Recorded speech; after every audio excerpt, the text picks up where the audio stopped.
నేను వాడు ఫ్రెండ్స్ కాబట్టి వాడు రోజు పాల బిల్లు చూసి అరే ఇదేదో బాగుంది కదా మనం కూడా ట్రై చేద్దాం అని ఆ ఫీల్డ్ లోకి వెళ్ళిపోయినా. ఫస్ట్ ఒక 2 బార్లతో స్టార్ట్ చేసిన. తర్వాత ఫస్ట్ కష్టం అనిపించింది. దానికి ప్రాబ్లమ్స్ ఏంది, సంకవాపు రావడం, తర్వాత సరిగా మీద మాటికి జ్వరం రావడం, ఒక్కొక్కసారి పాలు పడిపోవడం, ఇటువంటి ప్రాబ్లమ్స్ మస్తు ఫేస్ చేసినా ఎందుకబ్బా పెట్టుకోవడం అని అనిపించింది.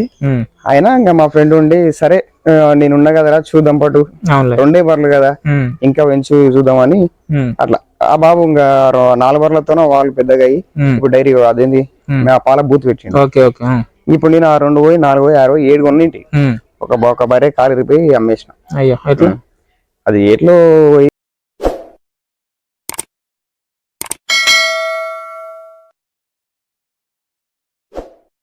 యూట్యూబ్ ఛానల్ స్వార్థం నేను మాట్లాడుతున్నాను మీ లక్కిని. ముందుగా రైతులకు వచ్చేసి వందనం అభివందనం. ఈరోజు మనం ప్రస్తుతానికి వచ్చేసి ఏ ఊరు ఇది? తుంపల్లి గ్రామం, ఆత్మకూరు మండలం, వనపర్తి జిల్లా, తెలంగాణ రాష్ట్రంలో అవుతున్నాం. మన పక్కన ఉన్న బ్రదర్ వచ్చేసి తను ఫస్ట్ 2 గేదెలతో స్టార్ట్ చేసిందంటే ఇప్పుడు తనకు వచ్చేసి ఒక 5 గేదెలు ఉన్నాయి. 5 గేదెలు అంటే 7 గేదెలు ఉన్నాయంట కానీ 2 గేదెలు తీసేసిందంటే ఇప్పుడు ప్రస్తుతానికి 5 గేదెలు ఉన్నాయి ఇతని దగ్గర. ఒకసారి ఇతని గురించి అయితే డైరీ ఫామ్ గురించి లాభ నష్టాలు ఏందనేది ఒకసారి అడిగి తెలుసుకునే ప్రయత్నం అయితే. నమస్కారం. నా పేరు ఈశ్వర్ అన్న. మీరు ఎన్నేళ్ళు అవుతుంది? నేను ఇప్పుడు 3 years అవుతుంది. 3 years. అయితే ఫస్ట్ స్టార్టింగ్ లో చూద్దామని ఒక 2 బర్రెలు వేసినాం. 2 బర్రెలు వేసి తర్వాత సరే తక్కువ రేట్లు వచ్చినాయి. ఒక 1,00,000 రూపాయలకు 2 తీసుకొచ్చిన. అవి పర్లేదు బాగానే అనిపించినాయి ఫస్ట్. సరేలే అని మిగతా మళ్ళీ 2 తీసుకురానికి పోయినా. అది ఒకటొకటి 1,00,000 రూపాయలు పడ్డది. కానీ ఆడ నేను మోసపోయినా అనమాట. ఎక్కడ తీసుకున్నా? బేరగాన్ దగ్గర తీసుకున్నా. ఎక్కడ? వ్యాపారస్తుల దగ్గర తీసుకున్నా. కానీ అది బాగా నష్టాన్ని మిగిలించింది. బాగా నష్టం. రేట్ ఎక్కువ, పాలు తక్కువ. ఎంత ఇచ్చా? వాళ్ళు ఎంత చెప్పారు? వాళ్ళు 6 లీటర్లు చెప్పారు. 1,00,000 రూపాయలకు 6 లీటర్లు చెప్పారు. మన దగ్గరకు వచ్చిన తర్వాత 4-4.5 మస్తు అయ్యేది. వాళ్ళతో అది ఇది ఎంత కొట్లు అన్నా గానీ మనకు డబ్బులు వాపస్ ఏం ఇవ్వలేదు. సరే ఇంకా తెచ్చుకున్నాం కదా పర్లేదు పెట్టుకోవాలని అట్లా పెట్టుకున్నాం. ఇంకా 2 తర్వాత 2 సంవత్సరాలు అట్లే గడిచినాయి. కానీ ఫస్ట్ తెలియక కట్టించే ప్రాసెస్ లేట్ అయింది. మనకేదో పాలు ఇస్తున్నాయి కదా పిండుకుంటున్నాం కదా అని నడిచింది. కానీ తర్వాత తెలిసిన విషయం ఏంటంటే అది బరిగిన 3 నెలల తర్వాత 3 నెలలు ఖచ్చితంగా కట్టించుకోవడం. అట్లా కట్టించుకోపోగా నేను ఒక సంవత్సరం నష్టపోయినా. అది బాగా నష్టమైంది. ఆ నష్టం తర్వాత మళ్ళీ 2 గేదెలు కొన్నా. సరే పాలు లేవు, తక్కువ ఉన్నాయి, ఏం చేయాలని మళ్ళీ ఒక 2 గేదెలు కొన్నా. అది రైతుల దగ్గర కొన్నా. ఆ రైతు చెప్పిన దానికంటే మన దగ్గర ఎక్కించినాయి. ఫస్ట్ మోసపోవడం అంటే వ్యాపారస్తుల దగ్గర రైతుల దగ్గర పక్కా చెప్తారు. ఎంత కొన్నావు రైతుల దగ్గర? అది ఒక 64,000. ఇది వాళ్ళు చెప్పింది మాకు 3 లీటర్లు చెప్పారు. అది మనకు వచ్చేసి ఇప్పుడు 5 లీటర్లు ఇచ్చింది. 5 లీటర్ల సేమ్. అది కూడా ప్రాసెస్ ఏమైందంటే నేను బీర్దానని వాడడం వల్ల దానికి కాల్షియం మినరల్ విషయం కొంచెం తక్కువ వాడినా. సరేలే కడుతుంది. ఈయన నెలకే ఏదొకొచ్చింది, పోతు వారిచ్చిన తర్వాత కట్టింది లేననుకున్నా నేను. కానీ అది మొత్తం మీద మిస్ అయింది. కట్టలేదు. కానీ మళ్ళా నెక్స్ట్ ఇప్పుడు 1 year అవుతుంది. 1 year అవుతుంది పాలిస్తూనే ఉంది. కట్టిన కూడా ఇప్పుడు మన 1 నెల అవుతుంది కట్టించి. ఒక పూట పాలు చేసింది, అయినా పర్లేదు. ఓకే. ఇంకా నేను బీర్దాన వాడడం వల్ల అంటే పాలు రావు, మనకు అనుకున్న పాలు రావు. బీర్దాన వాడపోతే రావు, వాడితే వస్తాయి. దానికి తగినట్లు ఏంటంటే మైఫెక్స్ కాల్షియం బాటిల్, తర్వాత హిమాలయ కంపెనీ వాడతాం మేము. మినరల్ మిక్చర్, మైఫెక్స్ ఇవి వాడతాం. కాల్షియం మినరల్ మిక్చర్ రెగ్యులర్ గా వాడతాం. ఇవి వాడడం అంటే ఎట్లా వేస్తుంటారు దానికి? నాతో ఒక టీ స్పూన్ వాడతా మినరల్ మిక్చర్. ఉదయం టీ స్పూన్, సాయంత్రం టీ స్పూన్ వాడతా. ఇంకా కాల్షియం ఏమో ఒక మూతాడు, టీ గ్లాస్ అంతా ఉదయం మార్నింగ్ ఇచ్చేస్తాను. దానాలు కలిపి ఇచ్చేస్తుంటాను. ఇంకోటి నీకు అందరూ ఏమంటారు అంటే తడిపొడి ఇవ్వాలంటారు. కానీ మా ఈ బర్రెలు ఏం చేస్తాయంటే మనకు తడిపొడి అలవాటు లేదు, తినవి. వాటర్ లో కలిపి ఇచ్చేస్తాను అట్లా. ఇంకా దాంట్లో అట్లా అలవాటు. వాటర్ లో మొత్తం మిక్స్ చేసి వాటర్ మిక్స్ చేసి ఇస్తా. ఒక బర్రెకి ఈజీగా 4 కేజీలు ఇస్తా. అది 2 కేజీలు, ఇది 2 కేజీలు, పూటకు 4 కేజీలు దాని ఇచ్చేస్తా. మరి స్టడీ ఏమైనా చేసిండ్రా మీరు? స్టడీ నాది డిప్లొమా డిస్కంటిన్యూ. తర్వాత మరి ఈ ఆలోచన ఎట్లా వచ్చింది? డైరీ ఆలోచన అంటే మా ఫ్రెండ్ ఒక అతను వాళ్ళ ఫాదర్ 4 చిన్న దూళ్ళు తీసుకొచ్చి పెంచి పెద్ద చేసి వాళ్ళు పాలు పిండుకోవడం. నేను వాళ్ళ ఫ్రెండ్స్ కాబట్టి వాళ్ళు రోజు పాల బిల్లు చూసి అరే ఇదేదో బాగుంది కదా మనం కూడా ట్రై చేద్దాం అని ఆ ఫీల్డ్ లోకి వెళ్ళిపోయినా. ఫస్ట్ ఒక 2 బార్లతో స్టార్ట్ చేసిన. తర్వాత ఫస్ట్ కష్టం అనిపించింది. దానికి ప్రాబ్లమ్స్ ఏంది, సంకవాపు రావడం, తర్వాత సరిగా మీద మాటికి జ్వరం రావడం, ఒక్కొక్కసారి పాలు పడిపోవడం, ఇటువంటి ప్రాబ్లమ్స్ మస్తు ఫేస్ చేసినా ఎందుకబ్బా పెట్టుకోవడం అని అనిపించింది. అయినా ఇంకా మా ఫ్రెండ్ ఉండి సరే నేనున్నా కదరా చూద్దాం పట్టు, 2 బర్రెలు కదా ఇంకా పెంచు చూద్దామని అట్లా ఆ బాబు ఇంకా 4 బర్రెలతోనో వాళ్ళు పెద్దగా అయ్యి ఇప్పుడు డైరీ అదేంది పాల బూత్ పెట్టిండు. ఇప్పుడు నేను 2 పోయి 4 పోయి 6 పోయి 7 కొన్నింటి. ఒక బర్రె కాలు రిపోయి అమ్మేసిన. అది ఏట్లో పోయి చల్ల వాతావరణంలో కాలు ఎగిరిలాడి కాలు రిపోయింది. ముందర కాలు బోని రిపోయి కట్టిస్తే కట్టు రాలే అమ్మేసినది. తర్వాత మిగతా 2 బర్రెలు ఇచ్చింటే అవి అమ్మేసిన. ఇంకా నాకు ఇబ్బంది అయిందని ప్రస్తుతానికి 5 బర్రెలు, ఏదో ఈ 3 దూళ్ళు ఉన్నాయి. ఇవి కొంచెం మంచి జాతి అని పెట్టుకున్నాను నేను. మంచి పాలిచ్చే జాతి అని ఇవి నావే సొంతంగా పడ్డలు నేనే పెట్టుకొని నేను అది చేస్తాను. ఇవి బయటికే తీసుకెళ్ళి మేపుతారా లేకపోతే షెడ్ లోనే పెట్టి మేపుతారా? అయితే రెగ్యులర్ గా బయటకు పోయేది. మామూలుగా ఉదయం 10 గంటలకు అట్లా పోయి సాయంకాలం 4-4:30కు ఇంటికి వచ్చేసేటివి. కానీ ఇప్పుడు ఏంటంటే పరిస్థితి మనకు బాగాలేదు. ఇంకా నేను ఒక్కనే కాబట్టి ఇంటికాడ నేను జాడి పోసిన. అంటే రీసెంట్ గిడ పోసింటి పక్కల పొలంలో 10,000 ఎకరా తీసుకొని పోసిండి. అది వర్షాకాలం అంతా వచ్చింది, అయిపోయింది. ఇప్పుడు నీళ్ళు లేవు. మరి నీళ్ళు ఉన్న దగ్గర మళ్ళీ 1 ఎకరా తీసుకొని ఇప్పుడు తీసుకోవాలి. సొంతం ల్యాండ్ లేదు. సరే ఉంది, 1 దగ్గర ఉంది కానీ దానికి వాటర్ లేదు. వర్షాకాలం వాటర్ వస్తుంది, వర్షాకాలం వరి పంట పండుతుంది. ఆడ వరకే మనకు సొంతంగా వాటర్ ఉండి పొలం ఉండి ఇదే సూపర్ నేపర్ పెట్టుకొని చాప్ కట్టర్ పెట్టుకొని చేసాం అనుకో మనం అనుకున్న దిగుబడి తీసుకోవచ్చు. ఓన్లీ షెడ్ల బర్రెలు కట్టేసుకొని మనం అనుకున్న పైసలు అనుకున్న లాభదాయకం పొందవచ్చు డైరీలో. ఇంకా దాంట్లో మెలకువలు ఉంటాయి ఖచ్చితంగా. అదేంది బర్రె మేస్తుందా లేదా రోజు అది చూసుకోవాలి. పాలు ఎండుతుంటే కొన్ని సన్నుల వాపులు గాని, తర్వాత తనడం గాని అప్పుడప్పుడు అవి జరుగుతుంటాయి. అవన్నీ మనం గమనించుకోవాలి. పాలు రోజు రెగ్యులర్ గా ఒక మనిషి పెడుతున్నట్టే ఆటోమేటిక్ గా బర్రె ఏంది పొజిషన్ అనేది తెలిసిపోతుంది. ఎవరో తక్కువ ఇచ్చినా కూడా ఏంది రోజు ఎందుకు తక్కువ ఇచ్చింది అనేది కూడా మనకు రోజు రెగ్యులర్ గా దాన్ని చూసుకునే మనిషి పాలు తక్కువ బట్టి కూడా ఆ రోజు మేత తక్కువ తిన్నది అనుకో ఆటోమేటిక్ గా సాయంకాలం పాలు పడిపోతాయి, తక్కువ ఇచ్చేస్తాయి. సరే ఉదయం దాని లేదంటే సాయంత్రం కూడా దాని తినకపోతే కూడా పాలు తక్కువ ఇస్తాయి. మేత సరిగా తినకున్నా కూడా పాలు తక్కువ ఇచ్చేస్తాయి. ఫీవర్ ఉన్నా కూడా పాలు తక్కువ ఇస్తాయి. అట్లా. మరి దూడలలో ఎలాంటి జాగ్రత్తలు తీసుకుంటున్నారు మీరు? దూడలలో మేము పుట్టిన 10-15 రోజులకు నటల మంది ఇస్తాం. టాబ్లెట్స్ ఇస్తాడు మా డాక్టర్ ఉన్నాడు. ఈజీగా టాబ్లెట్లు ఇస్తాం, నటల టాబ్లెట్స్ ఇస్తాం. మళ్ళీ ఒక 2 days తర్వాత ఒకటేది లివర్ టానిక్ ఉంది పొలానికి. లివర్ టానిక్ ప్రతి వారానికి ఒకసారి ఇస్తుంటాం. ఇంకా ఈజీగా మేము పాలు అదేంది దూడ ఈనప్పటి నుంచి 4 నెలలు 5 నెలల వరకు ఒక సన వదిలేస్తాం పాలు. అందుకే దూడలు అంత హెల్దీగా ఉంటాయి. మొత్తం దూడ చనిపోవడం అనేది, తర్వాత ఎట్లా అది చేయడం అనేది వీక్నెస్ ఉండదు. ఎందుకంటే దానికి కావాల్సిన పాలు మనం ఇచ్చి కావాల్సిన మందులు వేస్తూ పచ్చిగడ్డి దానికి కావాల్సినంత పెడుతుంటే ఆటోమేటిక్ గా అవి కూడా హెల్దీగానే ఉంటాయి. మనకు దూడల వల్ల ఇప్పటివరకు దూడలు చనిపోయినాయి, మరి సమస్య పెట్టింది అనే ప్రాబ్లం ఇప్పటివరకు అయితే లేదు మన దగ్గర. కొందరితో అంటే ఏదో పట్టించుకోక కట్టేసి అడగట్టేసి పోతారు, మరి చనిపోతే వాళ్ళు ఇబ్బంది పడతారు. మనకేంటంటే ఇప్పుడు దూడ మంచిగా ఉంటేనే మనం పాలు, దూడ లేకపోతే మనకు పాలు రావు, వేస్ట్. అది ఇంకోటి అది ఉంటేనే ఏదో రేపు ఏదో మేలైన జాతి రకం, అది ప్యూర్ ముర్రా. ఇది ఒక రకమైన జాతి కానీ ఇది దీని తల్లి ఇప్పుడు అది మనకి ఈజీగా 5 లీటర్లు ఇస్తుంది, 5 లీటర్ ఇస్తుంది. సేమ్ ఇది అది రింగు, దాని బర్రె ఇది, దాని దూడ ఇది. ఫస్ట్ టైం ముర్రా పడ్డా అయితే అది ఫస్ట్ తొలితకి 4 లీటర్లు వచ్చింది. రైతు దగ్గర ఏంటంటే 2.5 వెంటుండు. వచ్చిన వారానికి 2.5 64,000 కొన్నా. ఇప్పుడు ఈజీగా అది 1,10,000 ఈజీగా పోతుంది. అది 2వ ఈత బర్రె. ఇప్పుడు అది 2వ ఈత దూడ. దాని ఫస్ట్ ఈత దూడ ఏదో మనం ఇక్కడ పెంచేసుకున్నాం. ఆల్రెడీ అది ఇంకొక 2 ఏళ్ళు అయితే మనకు కడుతుంది, 3 ఏళ్ళకి మనకి ఈంతది. ఇంకా మేలైన జాతి దూడలు పెట్టుకున్నాం మనం. ఇంకెందుకు కొనడం, ఎందుకు లక్షలు పెట్టి కొనడం ఎందుకు చెప్పు? వాడిని ఎవడో బతికాల్సి వస్తుంది. ఈజీగా అది ఎంత తక్కువ నాకు ₹1,00,000 ఇచ్చిండు, వాడు ఎంత 70,000 కొని ఉంటాడు. దాని మీద వాడు 30,000 ఆదాయం తిన్నాడు. అటువంటిప్పుడు మనకు ఆ టైంలో తెలియదు డబ్బులు ఉన్నాయి తీసుకురావాలి ఆ ఉత్సాహం ఏంటంటే మనం మొత్తంలో పెట్టేసినాం. కానీ తర్వాత చూస్తే దాని పాలు తక్కువ వచ్చినాయి, ఆడ పెద్ద లాస్ అయింది. అట్లా ఎవరన్నా గేదెలు సెలెక్ట్ కొత్త పెట్టాలనుకుంటే, ఎవరన్నా గేదెలు సెలెక్ట్ చేసుకోవాలనుకుంటే ఏ రకంగా సెలెక్ట్ చేసుకోవాలా? సెలెక్ట్ చేయాలంటే ఫస్ట్ దాని లైన్ చూడాలి, సంఖ. తర్వాత రింగు చూడాలి. రింగ్ అంటే కొమ్ముల రింగు. మామూలుగా శెల్క బర్రెలు ఉంటాయి, నాటు శెల్క, cross breed, Murrah cross breed తక్కువ ఇస్తుంటాయి పాలు. ఫస్ట్ బర్రె చర్మం పట్టుకుంటే ఈజీగా మెత్తగా ఉంటది.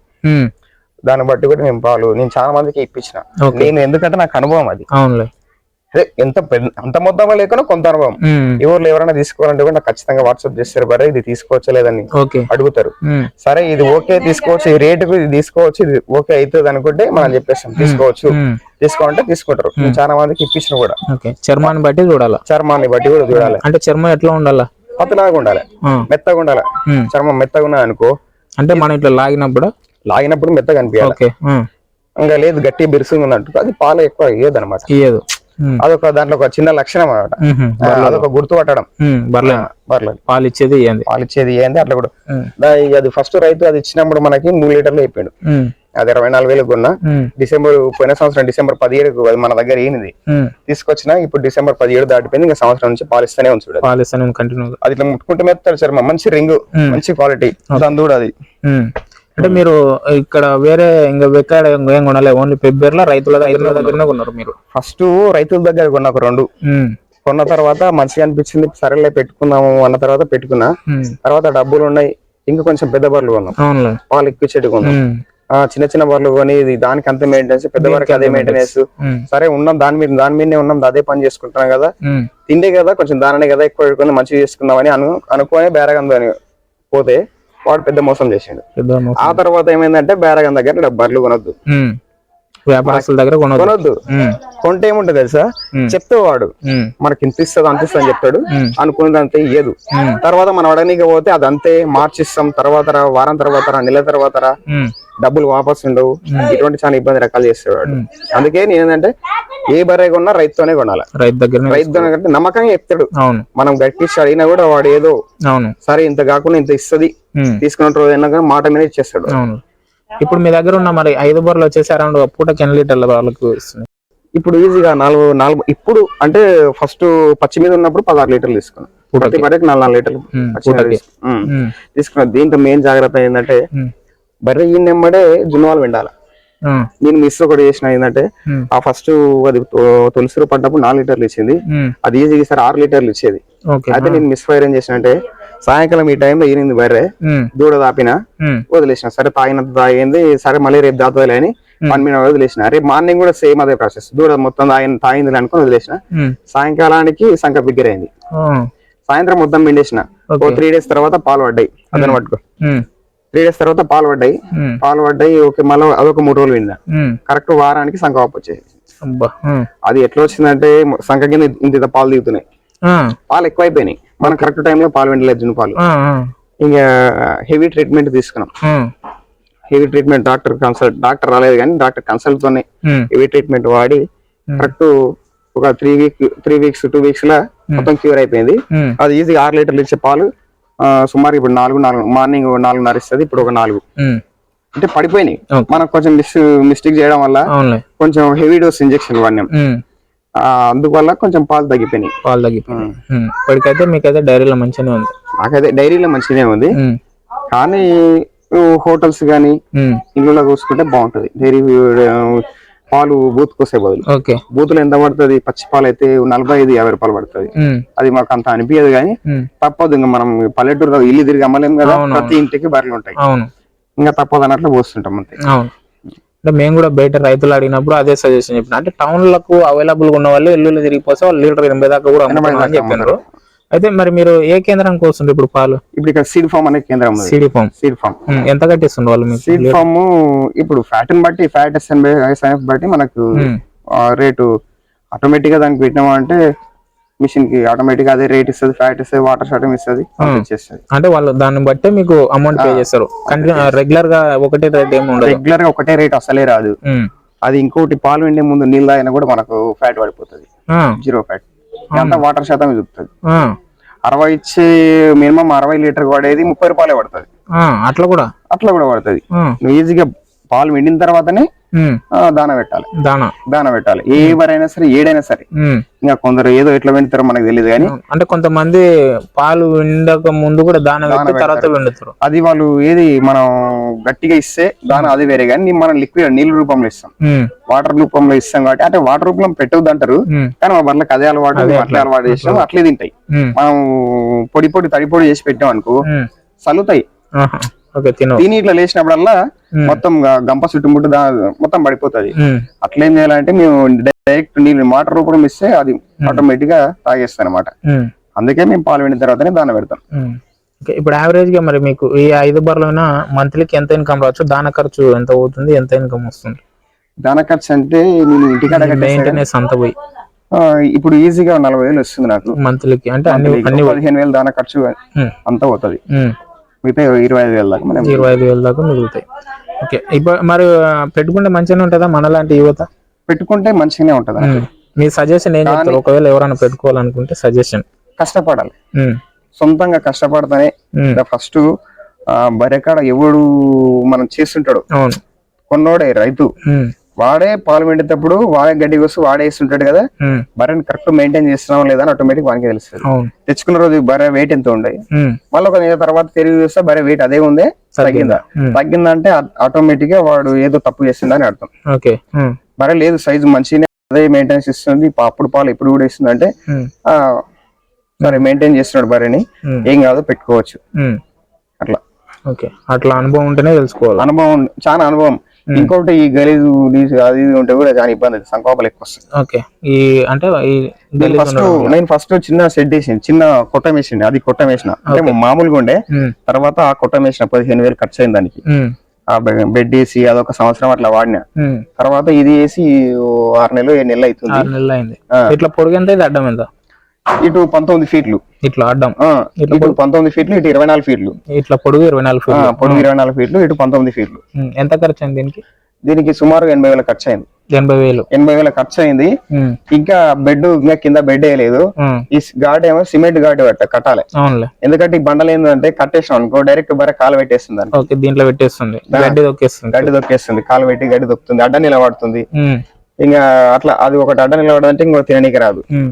ఏదో ఇప్పుడు మనం ఎట్లా చేయదురుగుతుంటే మనం ఎట్లా డెవలప్ అయితే వస్తున్నా. మీకు ఇంకొకటి, చలికాలంలో బాయిస్తావా, ఎండాకాలంలో బాయిస్తావా, వానకాలంలో బాయిస్తావా బర్రెల పాలు? ఇప్పుడు ఏ కాలం కాదనా, ఎండాకాలం ఎండలు ఎక్కువ కొడితే కూడా పాలు తగ్గిపోతాయి, చలికాలం చలి ఎక్కువ కూడా పాలు తగ్గిపోతాయి. వాతావరణం దానికి ఎప్పుడు అనుకూలంగా ఒకటేలాగా ఉండాలి, కానీ ఒకటేలాగా ఉండదు, ఎక్కడ ఉండదు. అయితే ఏంటంటే నేను ఫస్ట్ చలి ఎక్కువ అయితే నేను దాంట్లో కట్టేసి దోమతర వేస్తుంటే, దోమలప్పుడు దోమలు ఎక్కువ ఉంటే కూడా పాలు ఎక్కువ ఉంటే దాని పొద్దు స్నానం ముక్కోవడం సరిపోతుంది. తిండి తిప్పలేదు బంద్ చేసి పడుకోదు, నిలవాడే ఉండాలి. అది అందుకేం చేసినట్టే నేను లోపల 2 ఫ్యాన్లు, ఒక ఆల్అౌట్, అద్దోమ తెర వేసి 5 బర్రెలు దాంట్లో కట్టేసి పచ్చిగడ్డి గడ్డి మొత్తం గాడికి పెట్టి కట్టేస్తుంటే నైట్ అంతా తిని హాయిగా అనుకుంటుంటే మార్నింగ్ లేసి ఇట్లా బయట కట్టేసి పాలు పెట్టుకుంటాం. మంచిగా ఇస్తాయి. ఇంకోటి చలికాలం కూడా ఎక్కువ, ఈ చలి కూడా ఇది కట్టాలి కానీ కట్టలేదు. ఇప్పుడు మనకు పనులు ఎక్కువైనాయి, దీనిలోనే కట్టేస్తాను నైట్. దీనిలో కట్టేస్తే ఏదో మంచు కురిసినా కూడా పైన కురుస్తుంది. ఇంకెంతసేపు ఉన్నా చలి బయట నుంచి కొట్టేస్తుంది. ఇంకేదో ప్రస్తుతానికి అవి అడ్జస్ట్ అయితే ఇట్లా అడ్జస్ట్ అవుతున్నా. ఓకే, చూసిండ్రు కదా మన రైతు ఇన్ఫర్మేషన్ అయితే. ఇతనికి డైరీ ఫామ్ లో అయితే చాలా అనుభవం ఉంది, నాకు తెలిసిన వరకు అయితే. చెప్పడం కూడా అంటే తన మాటలు చెప్పడాన్ని బట్టి మనకు అర్థమైంది తను ఎట్లా మెయింటైన్ చేస్తున్నా అనేది. తను 7 గేదెల దాకా మెయింటైన్ చేసి ఇప్పుడు ప్రస్తుతానికి తన దగ్గర వచ్చేసి 5 గేదెలని. 5 గేదెలు అంటే ఇతనికి మెయిన్ గా లాస్ అయింది నాకు ఎక్కడ అంటే, నేను వ్యాపారస్తుల దగ్గర 2 లక్షల దాకా ఖర్చు పెట్టి అక్కడ లాస్ అయినా. నేను బర్రెలు నాలాక ఎవరు రైతుల వ్యాపారస్తుల దగ్గర కొని లాస్ అవ్వద్దు అన్నట్టు అయితే మన పక్కన రైతు అయితే చెప్తుండు. ఓకే, ఇలాంటి వీడియోస్ మరిన్ని చూడాలంటే మన ఛానల్ అయితే సబ్స్క్రైబ్ చేసుకుని బెల్ ఐకాన్ అయితే నొక్కండి. నేను పెట్టే వీడియోస్ మీకు ప్రతి ఒక్క నోటిఫికేషన్ ద్వారా అయితే వస్తుంది. నమస్తే.